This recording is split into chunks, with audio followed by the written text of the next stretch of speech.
düşüb taqətsizdir dizlərim, dindirməyin dalanlayar gözlərim.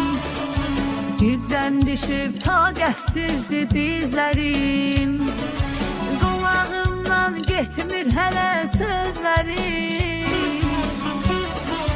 qulağımdan getmir hələ sözlərim. Oktayda yarım qalıb, yazım baharım qalıb, əldürür bu dərd məni, bir gül cəmalın qalıb. Oktayda yarım qalıb, yazım baharım qalıb, əldürür bu dərd məni, bir gül cəmalım qalıb.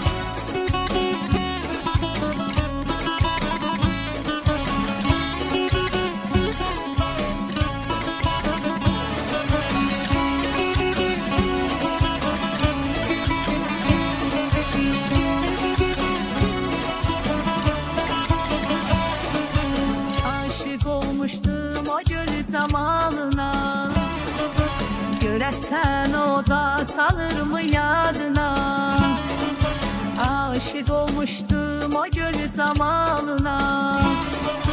Görəsən o da salır mı yadına? Son nəfəsdə deyin çatsın dadıma, son nəfəsdə deyin çatsın dadıma. Oktayda yarım qalıb, yazım baharım qalıb, əldürür bu dərd məni, bir gül cəmalın qalıb. Oktayda yarım qalıb, yazım baharım qalıb, əldürür bu dərd məni, bir gül cəmalım qalıb.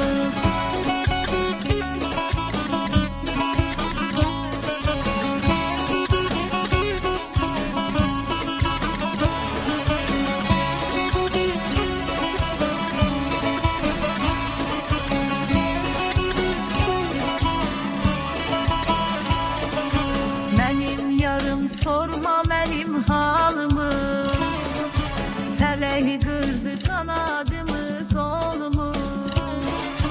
Mənim yarım sorma mənim halımı, fələk qırdı kanadımı, qolumu. Nədən kəssin ona gedən yolumu,